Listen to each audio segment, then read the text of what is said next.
Well, hello everyone. I'm Tyler Chrestman, and welcome to this week's Chrestman Conversation. So we're going to do something a little bit different this week than we've been doing the past few weeks. I have a topic in mind that I'm going to talk about. Don't have any notes or stats here written down to give you. Basically, just going to be a little bit of a off-the-cuff kind of thoughts about a situation. This past week on Black Friday, there was obviously a lot of rampant consumerism happening. Not necessarily a terrible thing, although I think people should probably take it a little bit easy. You don't need to be fighting someone over a big screen TV. But, that is the American way, it seems like. At the Galleria here in St. Louis, where I live, this big mall, there was a protest this past Friday. A bunch of protesters gathered. They walked around the mall. They chanted quite a bit. I wish I could, off the top of my head, remember some of the things that they were saying. I think one of them was indict, convict, send these killer cops to jail. And the other one was the whole damn system is guilty as hell. Things of this nature. And basically the protesters were there to talk about the death of Terry Tillman. Now, this was basically a St. Louis issue, but allow me to expand it and talk about a national problem. So the people who were at the mall were there to protest the death of Terry Tillman. Terry Tillman was shot by the police here in St. Louis. I think this was back in the end of September, if I'm not mistaken.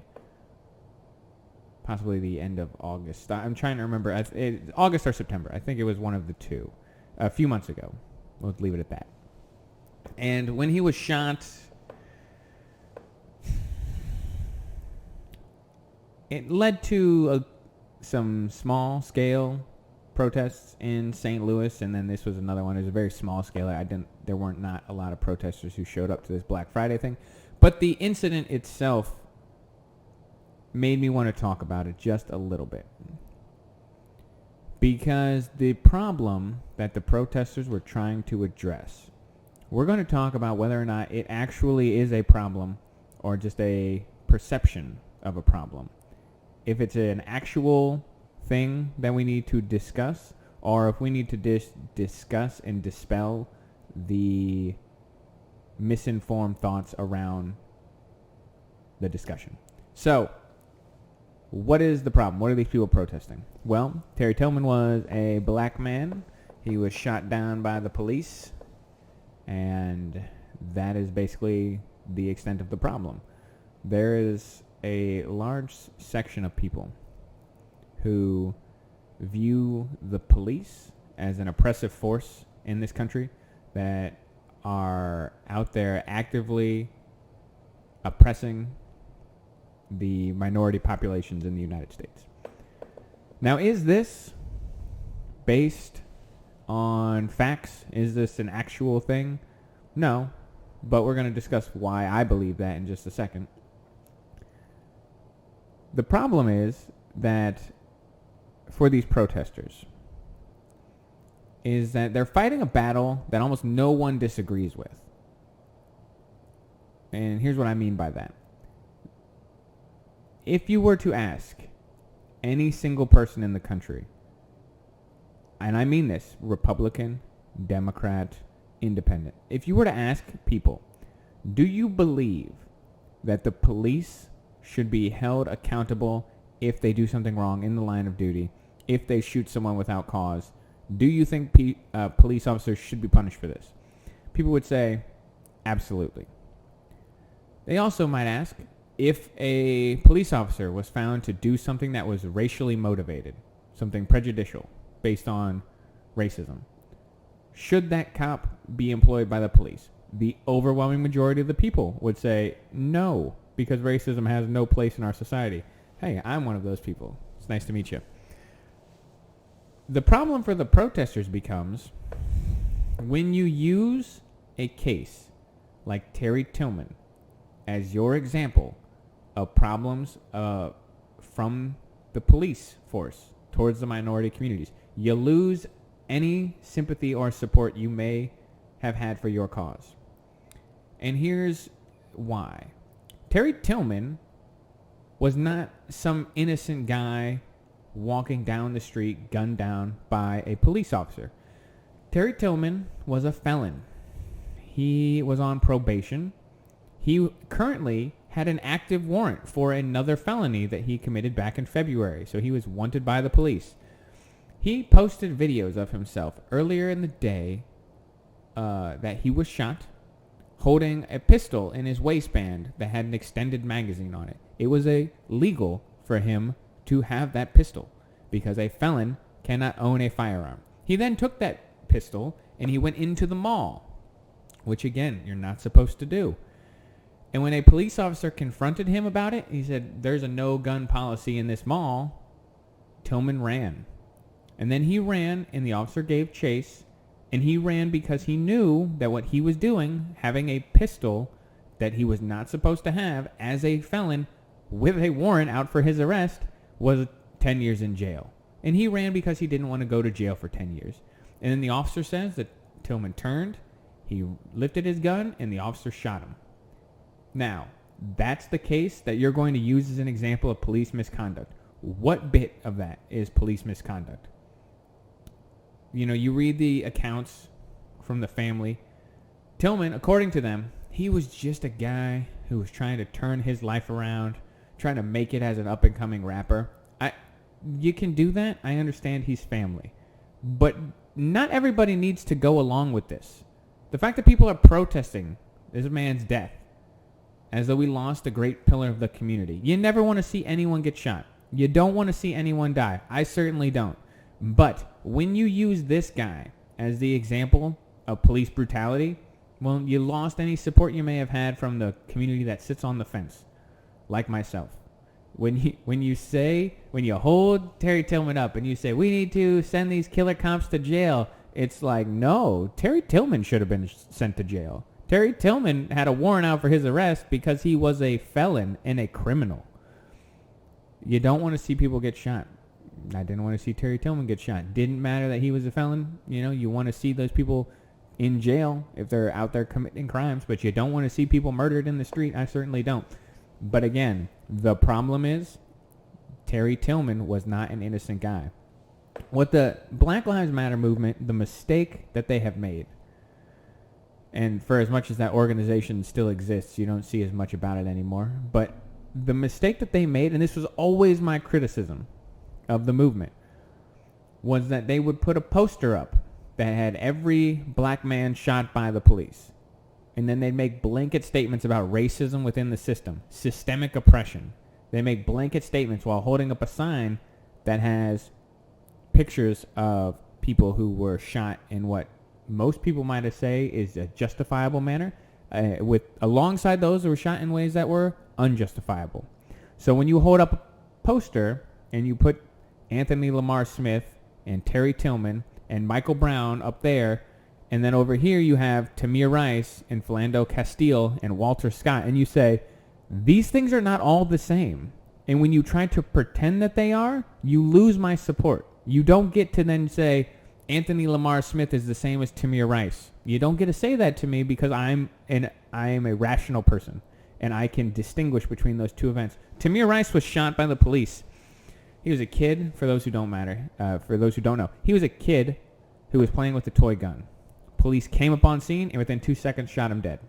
That's how long it took from the officers to arrive on scene to shoot the kid to death. That, to me, is an unjustifiable shooting. There's video of the entire incident. 2 seconds. That officer rolled up on scene, stopped the car, shot him to death. No, not okay. Contrast that with Anthony Lamar Smith, the guy who was shot by Jason Stockley here in St. Louis. Anthony Lamar Smith was a drug dealer. He was dealing drugs. He then got in a high-speed chase with police, and when he crashed his car, he had a pistol on the seat next to him that he was trying to grab to, presumably, not to surrender by grabbing his pistol, presumably to shoot those police officers. And then he was shot and killed. And people were upset about this. People were upset that that guy was shot. No, sorry. If you're going to protest that shooting, you have to explain to me why Anthony Lamar Smith is now a hero. Again, a drug dealer. No one is denying this fact, by the way. Everyone who's out there talking about Terry Tillman right now. We're not supposed to talk about the fact that he was a felon, had another felony, and was carrying a pistol. The reason why they were out there protesting this week, by the way, is because someone did something incredibly disingenuous. There's a cell phone video going around. It's about a 2-second clip. It shows a police officer walking with a rubber glove on his right hand holding a pistol. And people are now saying that this is obviously him going to plant the weapon on Tillman's body. He didn't need to plant the weapon. He didn't need to plant a weapon because Tillman posted videos of himself with the gun that was found on his person. Why are we talking about the officer planting a weapon? The gun in question, by the way, that Tillman was the gun that Tillman had when he was shot. The officer put a glove on and secured the gun while they performed CPR. This is all documented, but people are using this video to gin up controversy because it fits the narrative that the police are a corrupt body out there to just murder black men in the street and then cover it up. It's ridiculous. The whole proposition is ridiculous. This idea that police get up in the morning and they put on a uniform and they put on a badge and they say to themselves, you know what I'd love to do today? I'd love to go oppress a minority. That doesn't happen. It doesn't.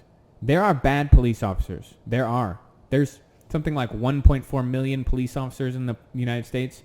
Check that number again. I don't have my notes in front of me, but 1.4 million, I believe, is the last time I looked. Yeah, there's going to be some bad people in that 1.4 million there, but you know what? In any profession you ever find, there's going to be some bad people. It doesn't mean that the system is inherently against you. It's not the way it works. And so when you use bad shootings as justification that then you then say, look, the system is against us because they killed Terry Tillman. I say, Terry Tillman killed Terry Tillman. If Terry Tillman had put the gun down, put his hands up, and surrendered like so, Terry Tillman would be alive. The one thing that all these controversial shootings have in common is that they happen during a scuffle. They happen during a fight. Look at the video of Anthony Lamar Smith wrestling with Jason Stockley in the car. Look at the autopsy reports that show Mike Brown wrestling with Darren Wilson or Alton Sterling down in Louisiana. Look at any of these videos. The one thing that they have in common is that people fight the police. And guess what? You don't get to fight the police. You don't get to. It's just not the way it works. Here is something. If Black Lives Matter wanted to perform an actual service for the community, if they wanted to stop controversial shootings, I will tell you the one thing that we should teach people how to do. The one thing that we should teach people how to do is get arrested. Because here's an important thing to know. If you get arrested in the proper way, chances are you won't be shot. Now, again, if you are and you do everything right, nobody in the country is going to be on the side of the police. Remember Philando Castile, the man shot Minnesota, I want to say. Ooh, I'm sorry, I'm blanking on where he was shot. But I remember the incident. He was in a car. An officer approached the car. He said, I'm going to get my license, reached for his license. The cop drew his pistol, shot him to death. Now, in that situation, that cop should have gone to jail. It's insane that he did not. Now, who's arguing on the side of the police officer there? Such a slim minority of people, it's negligible. Because, again, it's a clear-cut case. But how about a case like Alton Sterling? All the controversy that surrounded that.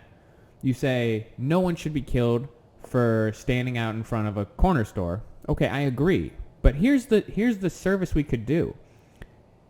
If Alton Sterling or Michael Brown or Anthony Lamar Smith had just surrendered and been arrested, then that's that. They don't get shot. They don't. If you are worried that the police are going to shoot you, learning how to get arrested is very important. If you get stopped at night or during the day even, keep your hands where the officer can see them, on the wheel, on the dashboard. Make sure you announce before you do anything what you're doing.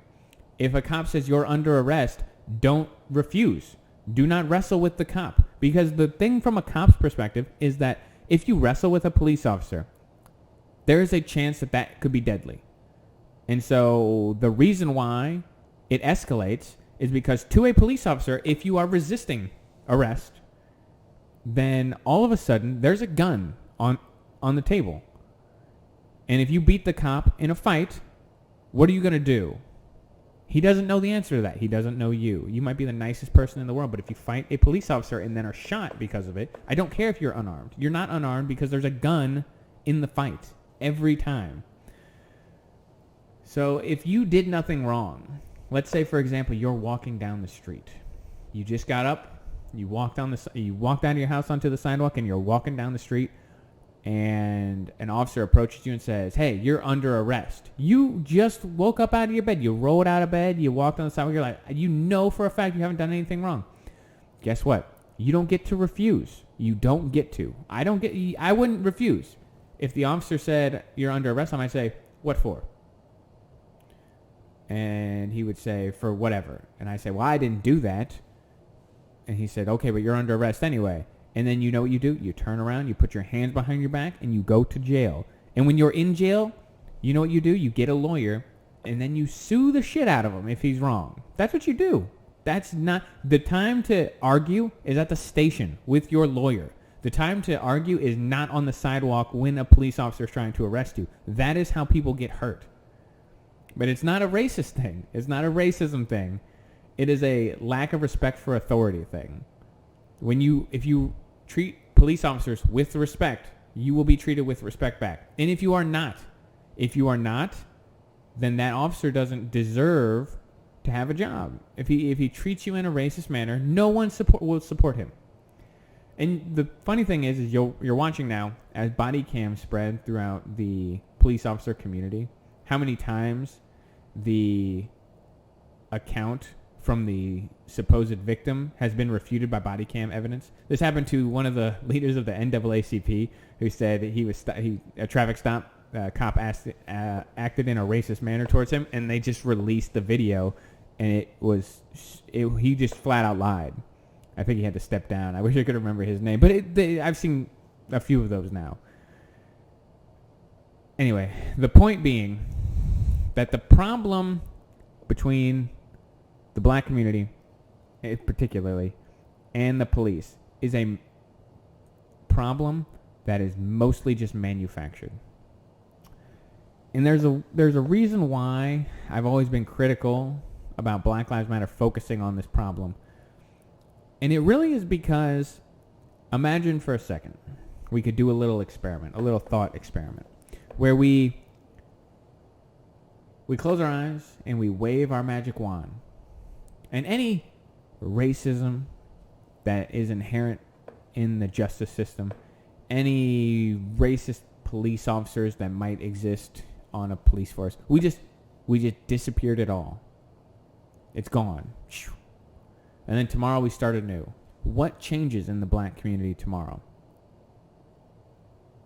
The answer is not much, because the problem about police in the black community is not really a problem. It's not the problem that is widening some of the gaps between the white and the black citizens of this country. It's not the problem. And so the answer has always been, why the hell did we have, since 2014, why the hell have we had such a concentrated effort on police reform in this country? I agree that police officers, they should require more training. In a lot of cases that they're not trained very well. One of the other ways that we can just undermine the idea that cops are more likely to shoot black men than any other group, or that they wouldn't shoot white people in the same circumstance. We actually have video of police officers shooting white people in similar dubious circumstance or circumstantial ways that are just, you watch the video and you say, oh, that's not good, or oh, that cop should go to jail. And obviously there's no racism built into those shootings. It's just clearly a lack of training. And that's the problem right there with perception. You don't see those videos because they don't support a narrative that the media wants to run with. There was one out in Vegas, I think 2 or 3 years ago, that always bothered me substantially. It's a drunk guy in his hotel room. He's white, the officer's white. They're saying walk down the hallway on your knees and cross your feet and do all these things. And he's drunk and he keeps tipping forward. And when he falls forward, he puts his hands on the ground. And they say, don't do that again or we're going to shoot you. And then he falls and they shoot him to death. And you say, wow, those police officers should be in jail. That's terrible. That is not the way a person... He died for being drunk in a hotel room. And then you're watching them try and give him orders and him try his best to follow them, but he's drunk. And they shot him to death. And you say, that video was not national news attention. If he had been black, it would have been. And my point is that the racism that we see in policing is mostly manifest by the media that chooses to cover these things because they get clicks on the websites. They get viewers on the TV. It's not a real problem in the community in a large sense. Something like 1,000 people are shot a year by the police in the United States. About 20 to 30% of those are black. You say, okay, well, that's disproportionate. Obviously, there's something along the lines of 13% of the population is black. And if 30% of the people are black, then obviously racism. Well, no, not obviously to anyone who's involved, because 52% of the homicides are also committed by people who are black. And most of those are against other black people. And you say, okay, so one group, 6% black males account for 52% of the homicides and only 30% of the people who are shot by the police. My question has always been, at what percentage does the number of people shot by the police represent a disproportionate amount of crime? And at what point does it turn racist? It's an impossible question to answer because there's not a good answer. And the Black Lives Matter movement doesn't want to talk about these things. Most of the victims of crime in the inner city are black. Most of the people murdered in the inner city are murdered by black people, and they're other black people. This is a huge problem in the black community. Again, not because they're black, but because of the community in which they live. The police presence there is needed. People in the North City in St. Louis, where I live, they don't not want the police around. The people in the neighborhood who are trying to live a good life, to get up and go to work and raise their kids and do these things, they don't dislike the police. The people who dislike the police in that community tend to be the people who have been to jail, or the people who feel like they're being harassed because for whatever reason. But it's not the people who wake up in the morning and go to work and just want to raise their kids and go to church and do all these things that everyone wants to do in this country. And it never will be. Those people will always want the police around because the problem with crime in the inner city is that it disproportionately affects the black community. And the black community would do well to foster a better relationship with the police force, and part of this is just due to a misrepresentation by the media of racism inherent in the system. When you preach it for years and years and years, that we can't trust the police because they're racist, that doesn't help. It's not helping the problem. Anyway, so that's the first bit of this that just bothers me substantially. This idea that police are racist, or that the shooting of Terry Tillman was racially motivated. It's just it's divisive without being... It's divisive, and it is not looking to solve an issue that really exists. It's manufactured. Instead, the community, the Black Lives Matter movement, if they really wanted to help the black community, there are things that need to be addressed within the black community. And it's really sad to watch what could have been a good movement turn into a failure. You're wasting your time protesting the death of a guy who, again, no one wants to see anyone die, but he's not a martyr. He wasn't, this isn't the dogs being sicked on a protester at Birmingham. This is not that at all, or Montgomery. This is not that at all. This is a guy committing crimes, shot by the police, who happened to be black, and now we're just supposed to pretend as though him dying was something we're all supposed to now mourn. I don't buy it. I don't get it. The Black Lives Matter movement could have made progress. They could have turned their energy towards something more productive. There are things that from the outside the government is not going to solve. Politicians are not going to solve it. It has to come from mobilization within the black community, much like the civil rights movement. It was a lot of white allies, but the civil rights movement began with the black working class who mobilized and took action and stood up for what was right. That's what Black Lives Matter could have been. There are issues in the black community that need to be addressed that someone from the white community is not going to be able to do. It's like I can't go into the black community and start telling the black community what they should and should not do. That's not the way it works, people. I can't do that. I have no credibility. And it's like, okay, where are our leaders? Cornel West, I use Cornel West as an example because most of the supposed leaders in the black community, the people who some people, not myself, some people would point to as leaders of the black community are not great today. Guys like Al Sharpton or Jesse Jackson. Come on. Al Sharpton is not the guy you want leading your movement. He's not the one. You want a guy like and all your other thinkers. Your Michael Eric Dysons or your Ta-Nehisi Coates. It's like Ta-Nehisi Coates likes to think of himself as James Baldwin, except just no, he's not. And Michael Eric Dyson he's good. He's a good speaker, but he's the same way. He lives in a fantasy world that doesn't really exist. I wish people would look more towards Obama or a guy like Eric Holder.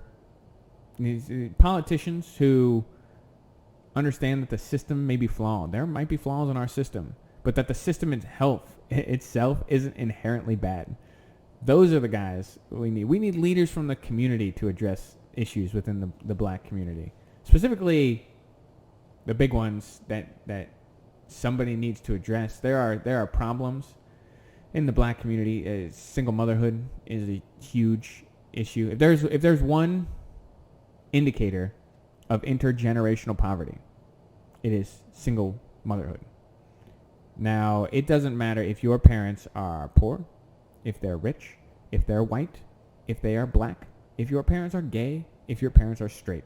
It does not matter. But what does matter is if there are two of them in your house. That tends to be one of the best predictors of advancement in life. Two parents in a home. And unfortunately, the single motherhood rate in the black community is just leaps and bounds higher than any other community. It's over 75% in the black community are born into single parent households. That's a huge problem. That's a huge problem, and it's just a cultural problem that needs to be addressed. And that's what Black Lives Matter could focus on.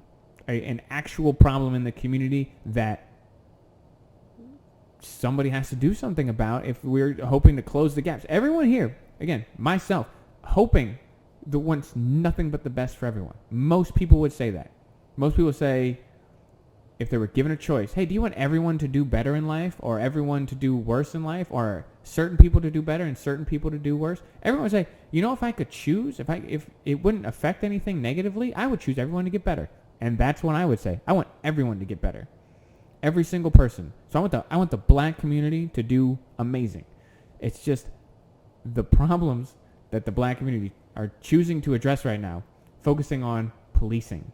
It's not helpful. It is not helpful when your single motherhood rate is so substantially high. And it's, again, the biggest predictor of intergenerational poverty is single motherhood. You could also address the education disparities. That could have been another problem that the Black Lives Matter movement could have focused on instead of wasting the last 4 years of our time trying to address policing and criminal justice reform. This whole topic actually gets really frustrating because there's no way to talk about it and have any sort of sane conversation about it. And that's a little depressing. It really is. If you want everyone to do well in life, it makes it very difficult to have meaningful conversations when you're talking about certain groups, because there's not the black community is not a homogenous body. I know people, especially politicians, like to treat it as though it is, but it's not.